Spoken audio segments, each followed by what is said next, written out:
दोस्तों, आज मैं आपको एक ऐसी कहानी सुनाने जा रहा हूं, एक ऐसी सच्चाई जो किसी की भी जिंदगी बदल सकती है। कहानी है एक बेटे की, जिसके पिता अचानक दुनिया छोड़कर चले गए।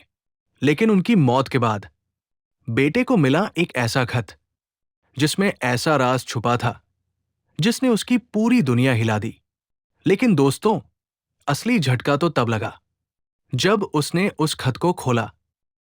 दोस्तों, एक छोटा गांव, मिट्टी के घर, खेतों में मेहनत करने वाले लोग, और उन्हीं के बीच एक परिवार, ईमानदार पिता, सादगी से जीने वाली मां और एक जवान बेटा। पिता गांव के स्कूल में मास्टर थे। पैसे कम थे, लेकिन इज्जत बहुत थी। गांव वाले उन्हें मास्टर जी कहकर सम्मान देते थे। लेकिन अचानक एक सुबह खबर आई, मास्टर जी चल बसे। पूरे गांव में सन्नाटा छा गया। बेटा टूटकर बिखर गया। मां छाती पीट पीट कर रोने लगी। लोग कहते दिल का दौरा पड़ा। लेकिन बेटे को अंदर से यकीन नहीं हुआ।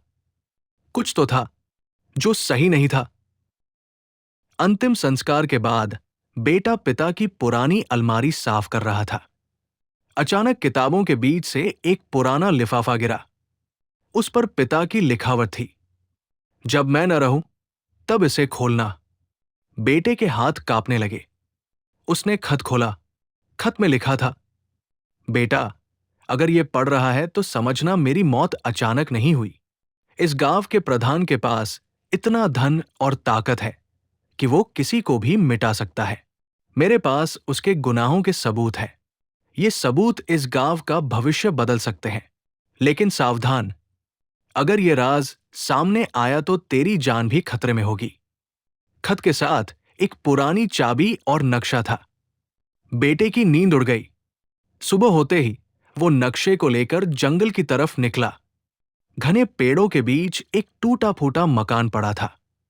अंदर धूल और जाले भरे थे। दीवार के कोने से मिट्टी खोदते खोदते उसे एक लोहे का ट्रंक मिला। उसने कांपते हाथों से ट्रंक खोला।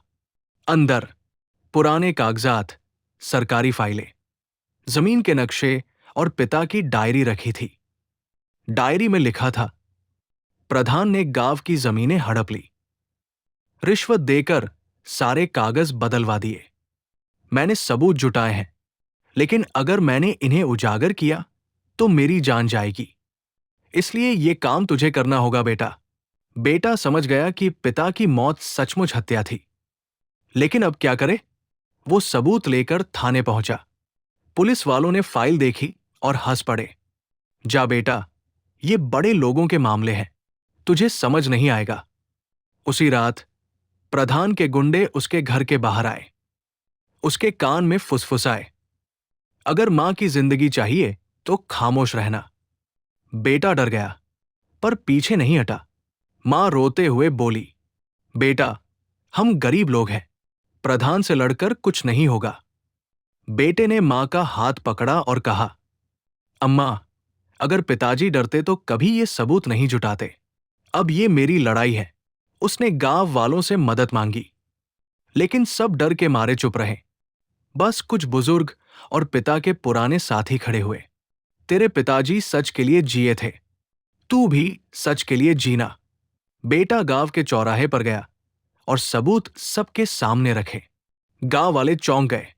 प्रधान ने तुरंत गुंडे भेजे। बेटे को बुरी तरह पीटा गया। खून से लथपथ होकर भी वो चिल्लाया, ये कागज ही मेरा हथियार है, इन्हें मैं अदालत तक ले जाऊंगा। गांव वाले पहली बार हिम्मत जुटाने लगे। धीरे धीरे लोग प्रधान के खिलाफ बोलने लगे। बेटा सबूत लेकर शहर की अदालत पहुंचा।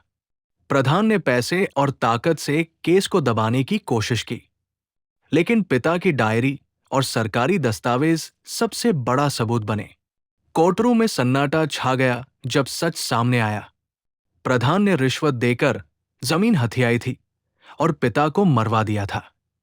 जज ने फैसला सुनाया, प्रधान दोषी है, उसे उम्र कैद की सजा दी जाती है।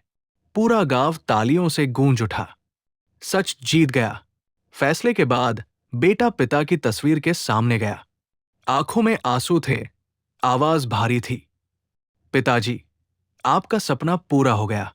अब आपको शांति मिलेगी। मां की आंखों से आंसू बह रहे थे, लेकिन उसमें डर नहीं, गर्व था। गांव के लोग बेटे को नया मास्टर जी कहने लगे। उसकी हिम्मत ने पूरे गांव की सोच बदल दी और यहीं से बेटे की नई जिंदगी शुरू हुई, सच और न्याय के रास्ते पर। दोस्तों, इस कहानी से हमें यही सीख मिलती है कि सच को दबाया जा सकता है, लेकिन मिटाया नहीं जा सकता। अगर हिम्मत हो तो सच हमेशा जीतता है। दोस्तों, अगर आपको ये कहानी दिल को छू गई हो तो चैनल को जरूर सब्सक्राइब करें, क्योंकि यहां आपको मिलेंगी ऐसी ही सस्पेंस, इमोशन और जिंदगी को बदल देने वाली कहानियां।